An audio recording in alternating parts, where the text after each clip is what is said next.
With us now, we've got the vice chairman of the Intelligence Committee, Democratic Senator Mark Warner of Virginia. And Senator, you know, it's interesting, the president's talking about the media, the idiots in the media. A lot of those actually work at Rupert Murdoch-backed media outlets. And I guess Donald Trump is calling Rupert Murdoch an idiot. I guess Donald Trump is calling Rupert Murdoch the purveyor of fake news, because you even had the Wall Street Journal, Fox News, the New York Post attacking the president for being Putin's patsy, for being Putin's poodle. I think one of the most surprising things, and I want to get your reaction, see if you agree with the Wall Street Journal editorial page, that Congress needs to implement a containment policy not only for Vladimir Putin, but for Donald Trump.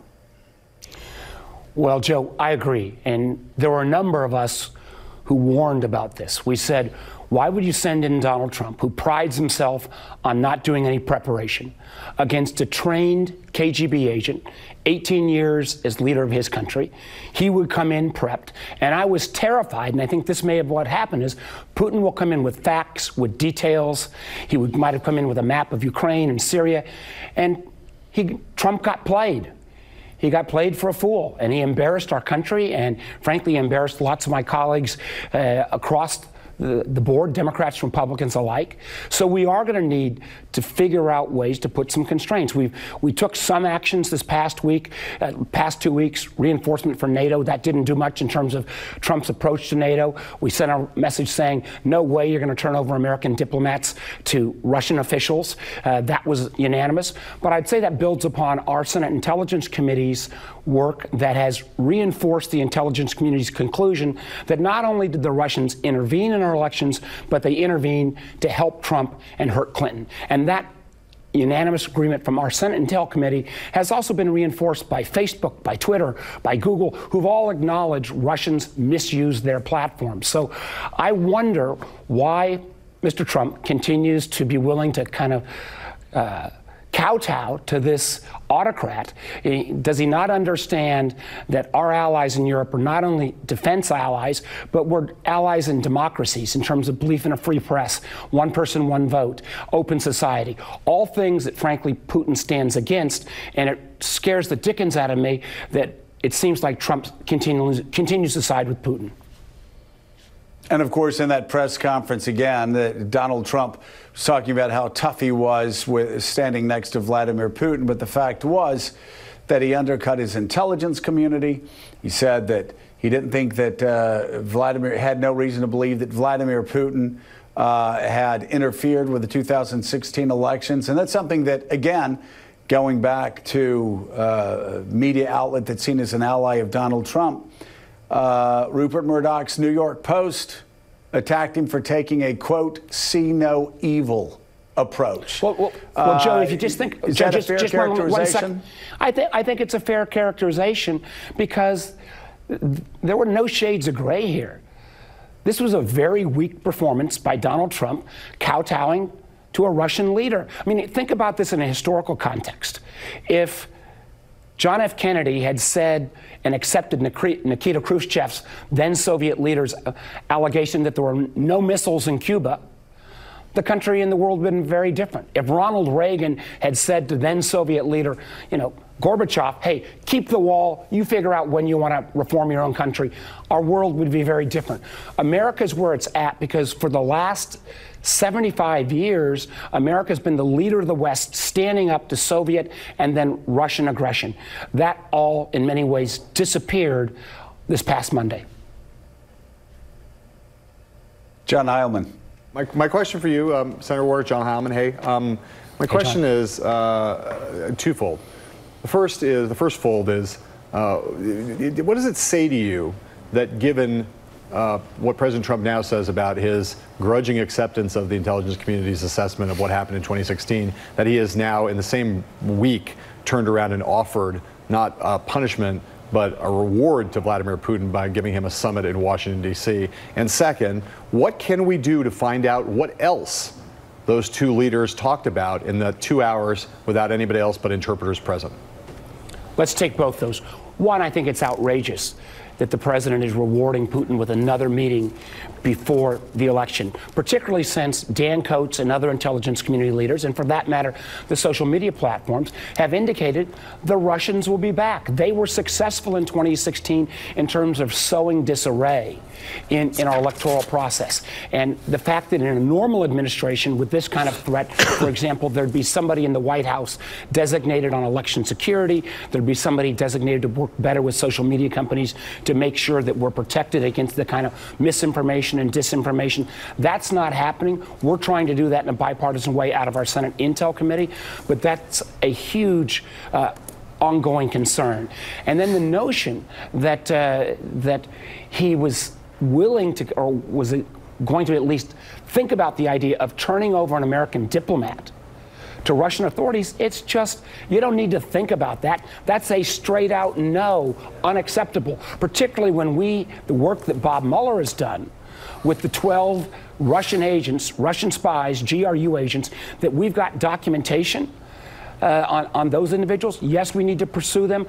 I'm not sure that Putin's going to actually turn them over to us, but it is a warning signal that the Russians were successful in 2016, and every indication is they'll be back in 2018. And my feeling is, again, this president's getting played. Senator, it's Jonathan Lemire. I want to follow up on John's point here on there's a lot of concerns about what the president may have said in this private meeting with President Putin. The only other people there were interpreters. There's been an idea suggested that a subpoena may be issued to these translators to get them to testify as to what they heard. But that, of course, is not their skill set. It's a real-time thing. They're translating. They're not taking notes. They're not necessarily the most reliable witnesses. So I want to get your take. Why do you think that would be effective? Is it appropriate? And what sort of precedent might it set going forward for future one-on-one summits between not just this president, but future presidents and other leaders, which is something that happens from time to time? No, you're right. There have been one-on-one meetings between Russian leaders and American presidents in the past, but generally those American presidents go in prepared. They have their teams. They think about the meetings with advance warning. And I think there is yes, if the translator can testify or present their version of what's happened, I think we need to get that because this is such an extraordinary case. I also think we need a readout from Mike Pompeo, from John Huntsman, from other members of the president's team who were there. Again, I feel somewhat bad for some of the intelligence community leaders, all who've accepted that Russia intervened, like Dan Coats and the CIA director and the FBI director, the NSA director, but then this president constantly undercuts them by his behavior and performance, not only in Helsinki, but what's equally embarrassing is performance after the fact. Senator Donny Deutsch, nice to chat with you. In the backdrop there, I don't know if anybody can see it, you're at the Opportunity 2020 conference, Democratic leaders getting together to kind of shape where the party's going in 2020. We were talking about messaging earlier. I have a concern when I see the kind of the front-runner presidential faces, the Bernie Sanders, the Elizabeth Warrens, what happened in one of the New York congressional districts, that there's going to be a tendency for the party to really lean hard left, which I think is an electoral mistake. I'd love your thoughts on where you see this going and what 2020 is trying to do. Well, Donnie, I think that we need to get out of this false choice of red versus blue or left versus right. I think our politics and the insecurity that Donald Trump has played so well upon is because people are uncertain about the future. Globalization, technology, automation. I think the Democrats have got to be willing to lean into the future. Those issues are not going away. The Democrats ought to be the party that says we want to give everybody in this country an opportunity to earn a good life. And so that means we need to address not only why Trump is bad, and I think people disagree with Trump. I think they agree with democratic values in terms of immigration, in terms of fairness. But I think we also have an economic theory that says, yes, we have to address economic inequality. And there are ways we can do that through the government. There's also ways we can do it in terms of rewarding businesses that look for long-term value rather than simply short-termism. We need to look at a tax code that says if you buy a computer, that's an asset. You invest in a human being, that's a cost. So we ought to think business and government action together. I think we ought to look at economic insecurity, which I think is one of the great unspoken questions. Nobody's going to work for the same job for 35 years the way my dad did, yet we had a social contract that basically said the only way you're going to get benefits is if you work full-time. A third of the American workforce today doesn't work full-time. They work part-time, independent contractors, gig workers. We need a new social contract that basically is built upon portable benefits. And finally, we need to realize there's a crisis of opportunity in this country.